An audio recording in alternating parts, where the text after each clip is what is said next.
All right, welcome back to another episode of the Black Bullion Show. Guys, you will shortly hear me use the words economic evangelism. And the reason for that is because I truly believe that most people are not aware that what they are working so hard for is slowly depreciating in purchasing power. Gold is the best way to preserve your purchasing power, and it has physics, historical precedents, and modern-day safe haven acquisitions by some of the largest entities behind its back. Who are those largest entities? International central banks, of course. So guys, stay tuned because I'm going to show you a way to get your friends and family on board to true money.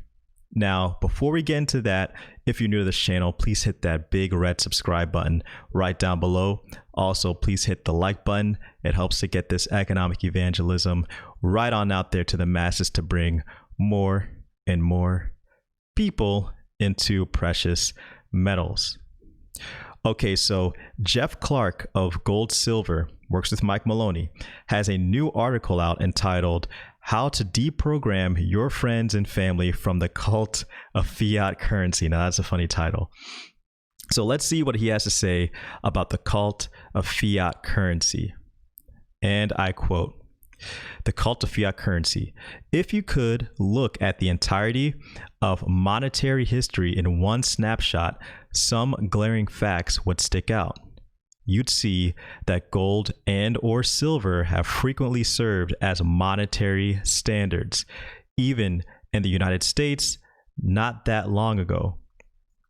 That fiat currency systems have always, eventually, failed, and that for the first time in recorded history, all monetary systems in the world are fiat-based.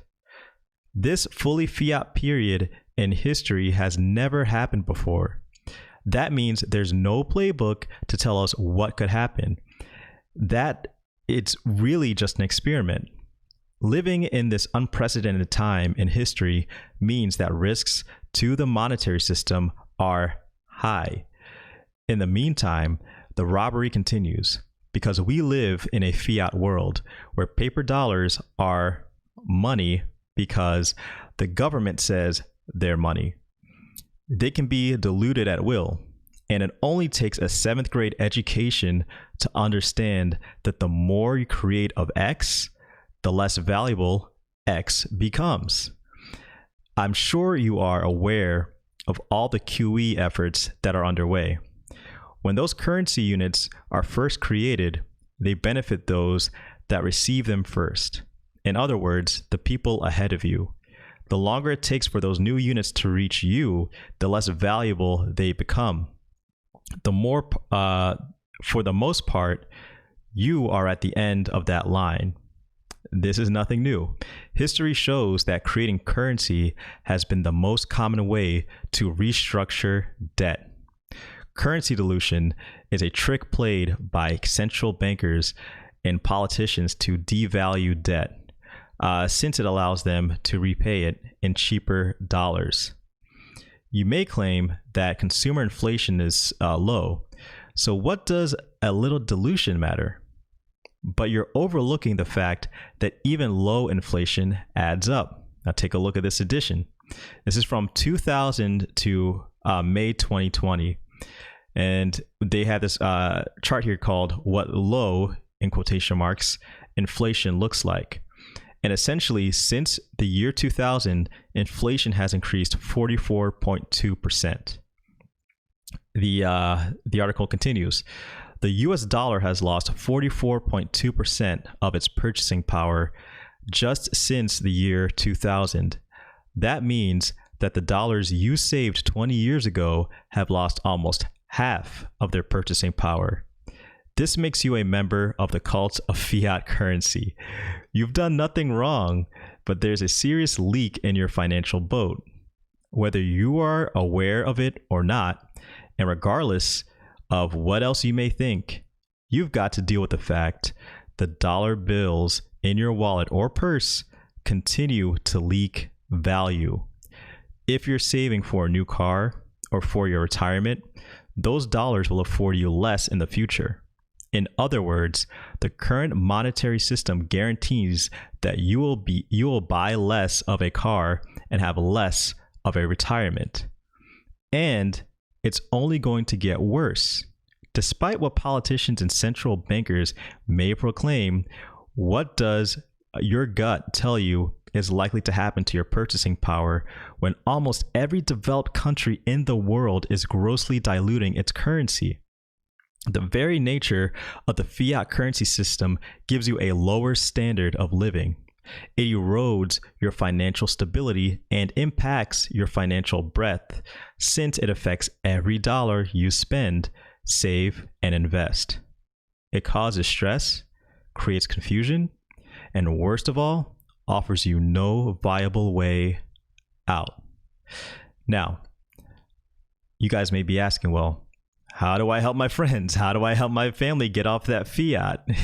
Now, I like saying get off that fiat because it kind of sounds like people have a drug habit, but this is a very addicting substance, fiat.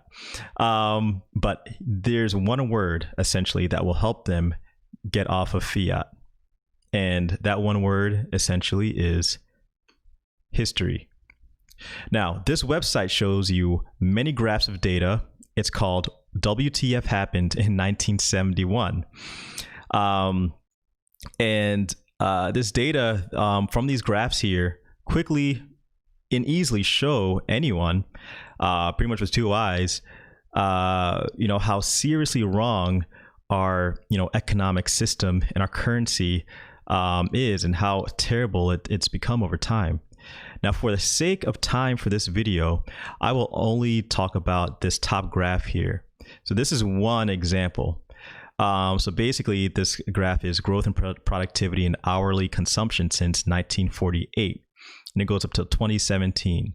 And basically, from 1948 to 1972, there was a close correlation between consumption, or compensation, which is in red, and productivity, which is in yellow. So as productivity rose, so did compensation. There's a very close relationship with the two. And then around 1972, there began a divergence. And shortly after, productivity continued to grow while compensation basically flatlined for a little bit, decreased for a little bit, slowly rose, and it's not even anywhere close to where productivity is, which is what that relationship used to look like from 1948 to 1972. So you just have to wonder, what happened? WTF happens in 1971? So there's a lot more information here where they go over a lot of data, and I'll let you guys dive into the details later. But consider sharing this website to a friend or family member that you have who has questioned your understanding of money and has called you a gold bug or silver bug or what have you, what other pejorative they can think of. And what I'll do here is I'll leave the link to this website in the description below this video. But I hope this helps you spread more of that economic evangelism to the masses. All right, guys, thanks again for checking out this video. Please hit the like button. Please subscribe. It's Black Bullion.